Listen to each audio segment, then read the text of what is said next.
welcome to Spice of Life Showtime. I'm your host, Shania, and in this segment today we will be taking a very ordinary dish and turn it into a very unique tasting dish. And here to demonstrate that today with me is Joe Thomas. Welcome, Joe. And what will you be cooking for us today? Thank you, Shania. I'm cooking a very unusual dish. It's called the Cassava Pakoras. Cassava, yum. I know what it is, but some of our viewers may not know what it is. Would you like to explain to them? Yes, Shania. The cassava is the root which grows in many parts of the world.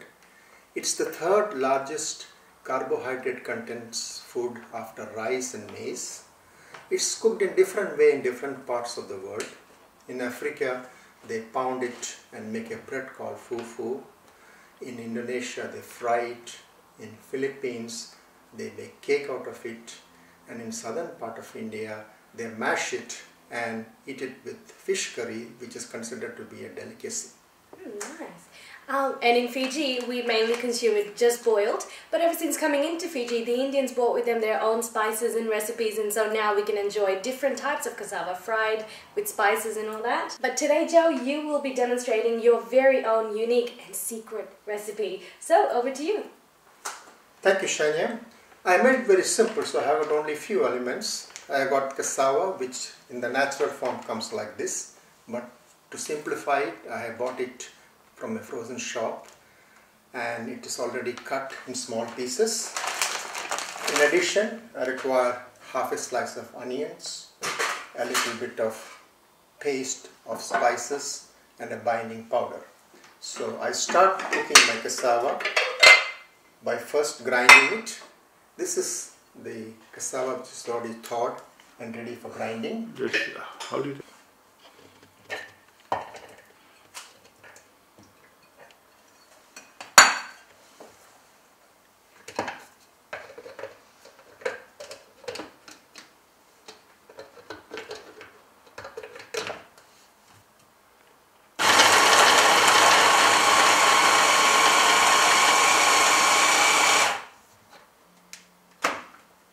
It's rough blended, not very fine, and then transferred into a container.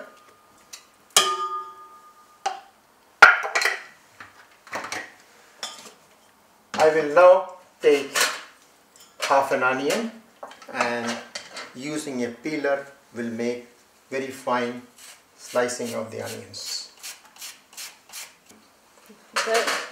I had no idea you could use a peeler to cut the onions so finely.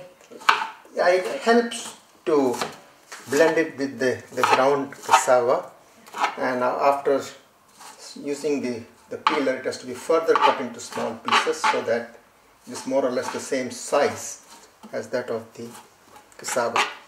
We then just, the approximate sizing is half the quantity of the cassava with the onions, which is perfect.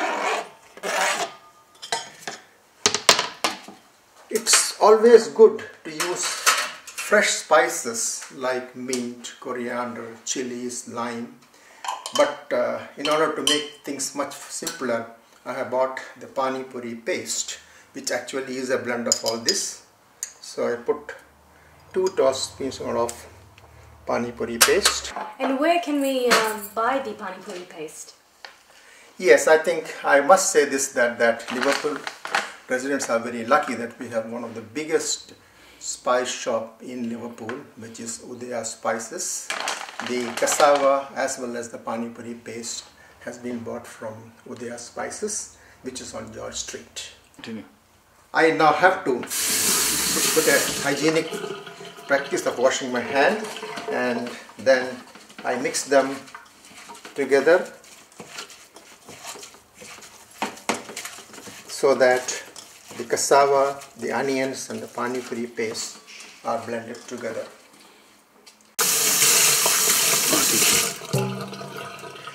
Here comes the most secretive element of this recipe, and that is the binding material. To prepare any pakoras, especially from the direct vegetable form, we require a very strong binding material. And what exactly is the binding powder and where can we get that from? Yes, Sanya, It is certainly the most difficult and secretive part of this recipe. I was lucky to get this from a Fijian called Abdul Bhai, who used to run a meat shop on the George Street, and he was selling it as coating for making chicken nuggets. And I bought it from him, and I attempted it with many vegetables, and I found it to be the best binding material for any kind of pakoras. Abdul Bhai lives in West Oxon Park, and even now I go to him and buy it whenever I run out of stock. So I put about 3 spoons of the binding material. Again, from hygiene point of view, wash my hands and then mix them thoroughly.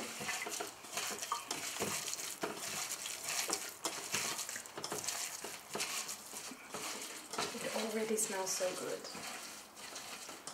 I have now finished the preparation of the pakoras. It has now to be fried, but in order for the binding material to hold it and settle, it has to be kept for about 10 minutes, and that's exactly the time is required for the oil to be heated up.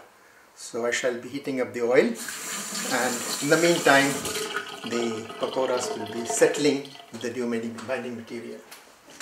I normally use sunflower oil because it is good for cholesterol, and especially anything that is fried for people who are in the later part of their age. It's always good to use an oil which is good in cholesterol. Yeah. I put the heat in the medium, it's about 180 degrees. It's always to be fried in medium heat.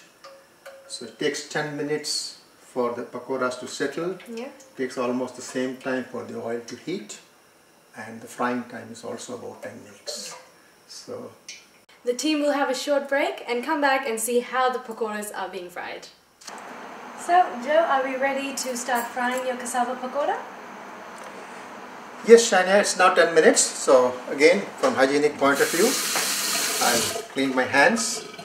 The pakoras are already set. The oil is warmed up. Slowly dip them.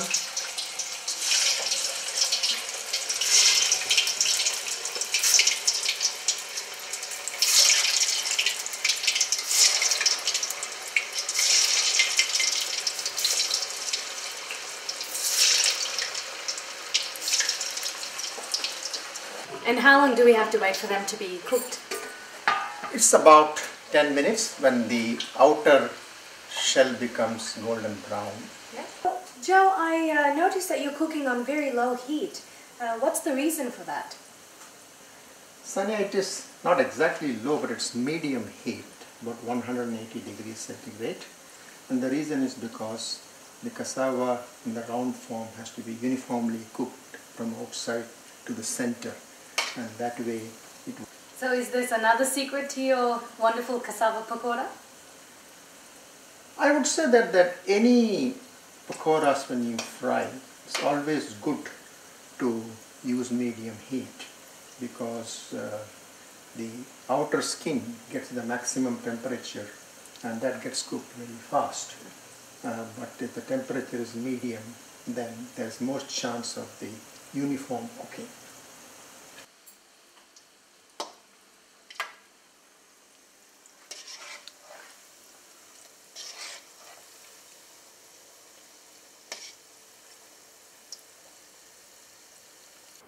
So I think it's about time for the proof of the pudding, so please taste one. I thank you, with pleasure.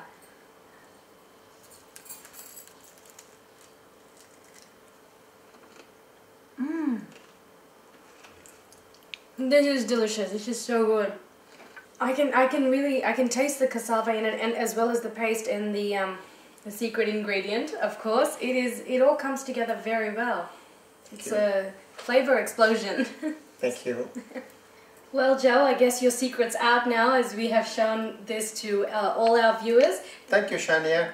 It's no more a secret, and please remember that you will get many more such unique recipes if you keep watching our program Spice of Life on TVS. Thank you very much. Thank you so much for watching. Back to the studio.